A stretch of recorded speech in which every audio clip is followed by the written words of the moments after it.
Well, hey y'all, today we're going to make some sausage balls in the air fryer, and I guess you could kind of call this a little bit of a refrigerator clean out sausage ball method, and I'll show you what I'm talking about here in just a second. But I have 1 pound of breakfast sausage, and this is some good old Arkansas Petit breakfast sausage, and it doesn't have any MSG in it, so yippee for us. And then I have 1 8-ounce block of cream cheese that is softened for the most part. Here comes the clean out the refrigerator part. I was getting ready to do this last night, and I always like to prep ahead and have things shredded and everything.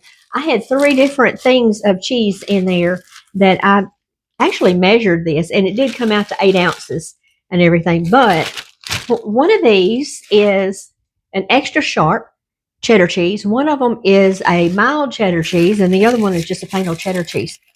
And I've just shredded those up. Now, if you want to use the bag kind, it is your kitchen, and you go right on ahead and do that. But I just love to shred my own cheese because I'm not quite sure. I like this one of those staples that I keep in the icebox, and so I'm really not quite sure what I'm going to do with it. But it's always going to be delicious, isn't it? Absolutely. Okay, there we go. Now, if you had your very favorite pimento cheese from the store, or one that you had made left over, you can use pimento cheese in here instead of all of this, and it is oh so good. Now, this I'm using the recipe, sort of, kind of, that's in my cookbook, but I have made fast variations today because cleaned out the icebox. I had a half a jar of some diced pimentos, and I thought, am I going to use this the rest of the week? The answer was no. So in it goes, and I did drain that. Now I'm going to go ahead, I'm going to save this little jar because I like to put lotions in these. But anyway, it calls for 2 cups of flour. Now you can use your favorite, if you can eat gluten, use Bisquick if you want to. I've used just regular flour that doesn't have all the Bisquicky things in it. This is a King Arthur baking, all-purpose baking mix, and so that's what I'm going to be using today. And I weighed out 2 cups. But my hands are clean, and so I'm just going to get to getting. And I want to tell you that if you can measure out all of your ingredients, the more the better. If I had a magic wand and I could put anything into your kitchen from mine, I would send you a meat thermometer, and I would send you a scale. So you could weigh your baking products or measure anything in the world that you wanted to weigh, especially on flours. And if you stick your measuring cup down in the flour and scoop out a bunch, you're going to get too much. And that's an interesting thing to do. Just do an experiment and then weigh it out. And I bet you'll see that you've scooped up about 1/4 of a cup of too much flour in just pretty much any recipe. And whenever I've had sausage balls before that were very dense and hard, and I thought, well, I think since I figured this out, I thought, I think they may have used too much flour. They probably didn't weigh it, and may not put enough liquid in it. Now, I've got 3 tablespoons of milk sitting over here on the side, and so far, I don't think I need it. Okay, we got the sausage going there. So I'm going to take my spoon. I know we're making a mess, but this is real life.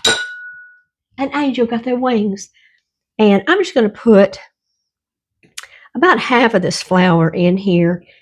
And sometimes it takes more, sometimes it takes less. So that's why I don't want to dump the entire thing in there. Okay, that looks about like half of it. I think I will go ahead and I know you're going to get on to me about touching stuff, but my hands are clean and this stuff is clean too. So, and that's what you do in your kitchen too. I bet you money if I was a betting woman, and I'm not. Anyway, I'm going to go ahead and just get these all mixed up. And we'll get back together when we are ready to do the next thing. And I will see you then. Okay, these are all mixed up. And you'll see that I did not use the entire 2 cups of flour. So I'm going to put this back in my box and save that for next time. You can use a couple spoons. You can pinch off. What I like to do is use the small cookie scoop. And if you'll stick it in some water, it makes it easier for it to come right out. And I'm just going to put them on parchment paper here. And I am not going to worry about getting those in the perfect shape right now. Right now, we're just trying to get them out of the bowl. Now, you can cook these in your oven if you would like to at 350 until they're done. But today, I'm going to use the air fryer. Haven't used it a little bit, and I didn't want it to feel forlorn and forgotten. And besides that, I love them so much more out of the air fryer than the regular oven. They just crisp up, in my opinion, real nice like. So we're just going to get the rest of these all scooped up and see back in a minute. Okay, we are down to our last two. Woohoo! And then we will get to getting these all made to be a little bit more the same size as everything else. So I'm just going to set that bowl out of the way. And I'm just going to use the same water. If you want to wear gloves, y'all just go ahead. I'm going to use the same water. And I'm just going to pick these up. And I'm not going to mash them real hard together because I don't want them to be hard as a rock in the middle. I just want them to brown all the way plumb. So there we go.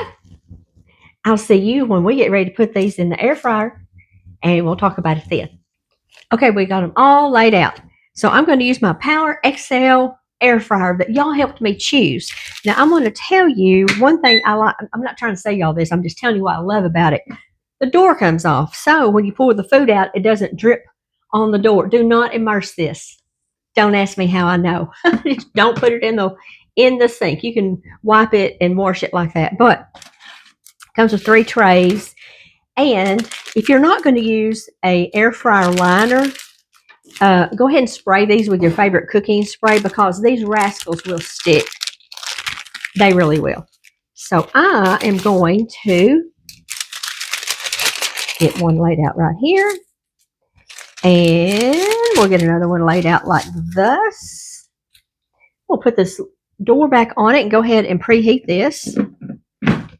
We'll turn to 400. It's going to beep, so y'all hang tight.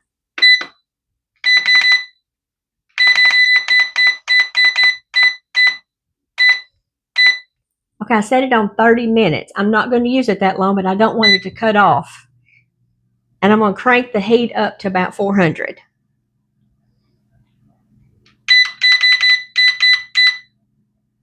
Okay, there we go. Okay, now I'm just going to lay these out. Now, you don't want them to touch each other. Come on now. About to have some faulty tongs over here.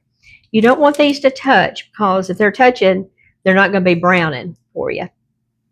And if you're putting these in your regular oven, you would set your oven to 350 or 400. You know how much time you have. I don't know how much time you have, but you do. So if you need to cook them faster, you can. You can take these right like this, put them on a cookie sheet where they're not touching, put them in the freezer, and let them freeze solid, and then put them in a Ziploc bag. And then whenever you need some sausage balls, you can just take them out and pop them in the air fryer and bake them. Or you could take them after they have already cooked, and you can freeze them, not touching. And then you will have already made up. Let's see. Let me get this out of the way so I don't know if I want to use that one yet or not. So you got them all ready to go. Now, my son, whenever he was in school, he had a really good friend, and I kept frozen sausage balls in the freezer all the time for him because that was his very favorite thing. And these make a great breakfast or a little snacky do. You can fancy them up. You can doctor them down. You can put jalapenos in them. You can put, if you have some extra green chilies that you didn't use in a recipe, you saw how I did the pimentos. So those pimentos are not going to die in vain, as we say around my house. So let's just keep on keeping on. And while these are cooking, I'm going to show you the sauce I'm going to put together. So I'm going to go ahead and get this other one. Now, I'm going to tell you something. If you're having trouble with your parchment paper, you can just wad it up and it'll lay flat for you. If you really want it to lay flat, you can get it wet in the sink, and it dries out perfectly. I've done that when you're baking cookies, and it does not affect the end product at all. So we're just going to get these all loaded up here. Do you think that it's going to fit the whole thing? I don't know. You have to hold your mouth right. We'll see. It'll be my luck. There'll be like 2 that won't fit. So we'll see. Let's see what we can't do about it. All right.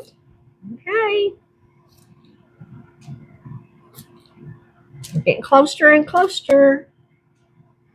Hey, all right with you there. All right. Now I know that whenever I put this in there, some of these may shift, so I may have to like juju them around a little bit. So just open up our air fryer. See if I cannot get these rolling around. And I'm gonna put one on I'll put one on the bottom shelf and put one on the middle shelf. There we go. And I will tell y'all why I chose this air fryer, because whenever I was looking for one, I would put this on the top. Hey, they all fit. Woohoo! Yay, us. So let me see. I'm gonna set my timer. La la la la la la la. I'm gonna go ahead and set it for 20 minutes. Well, I'm gonna put it back up to 25 minutes. I think they'll be done at that time. So anyway, okay. So I'm 5'2". I'm not the tallest thing in the world. And a lot of you sweet people, when I was trying to figure out which one of these I wanted, because they have the oven door kind, and then they have the kind that pulls out. A lot of you sweet ladies told me that when you're reaching in the basket to get something out, you burnt your wrist. Now, if you're tall, that's probably not going to be a concern. But if you're short, it's kind of, anything you can do to make it safer in the kitchen. I'm your girl. I'm all for it. Okay. I'll see y'all back when these are ready to come out. And I'm going to tidy this up, and then we're going to make some of this dipping sauce. So I'll see you back in just a minute.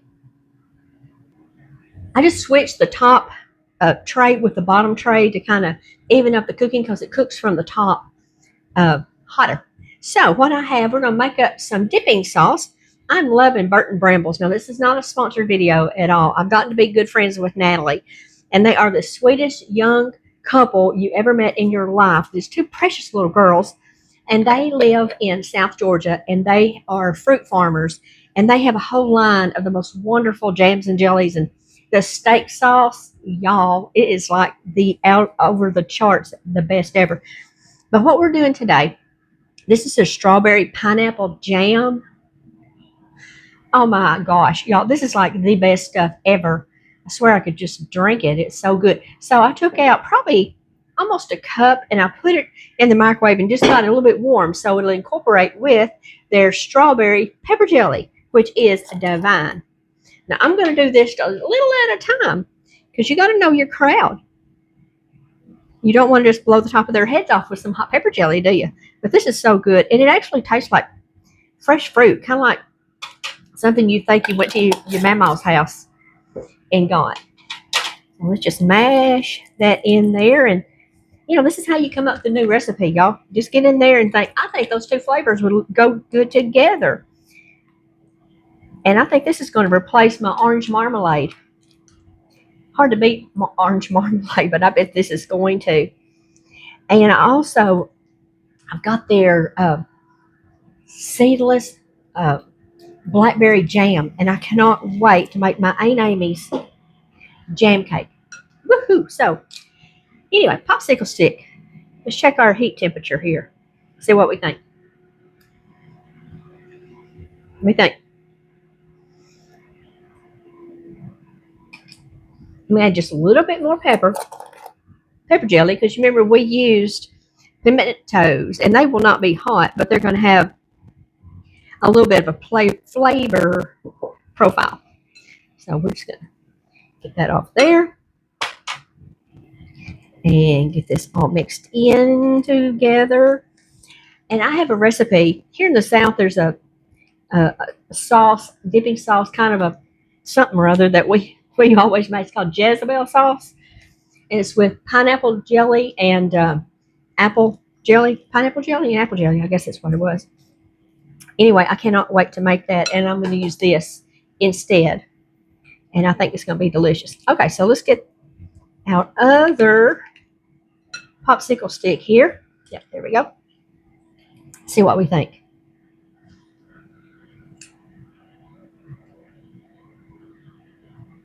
Yep, that's it right there. You could do any of that. You could add a little horseradish to this if that's what you wanted to do.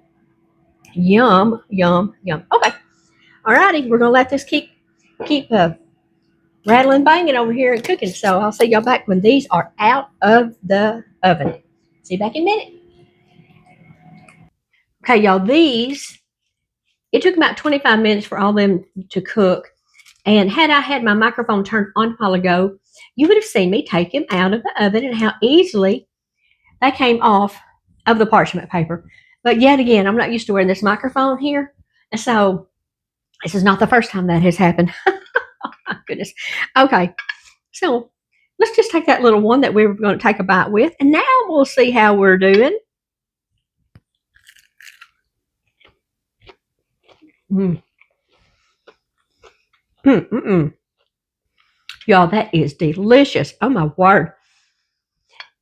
And the spice is just right. Just a little hint of the pepper, strawberry pepper jelly, and that little bit of that pimento in there just makes it really good. Okay, so I am going to tell you that my cookbook, the second one, we're rattling. The second one I should have here at home ready to ship out the first week or second week, surely in November, so I can get those out to y'all. And both of them will be on Amazon. The first one is on Amazon right now under, and I'll figure out how to put a link so you can look at that if you want to. So I'm going to enjoy these. I'll see y'all next time. And if you haven't liked and subscribed to my channel, consider it, please. I sure would appreciate it. I'll see you next time. Y'all go have some fun. Bye, y'all.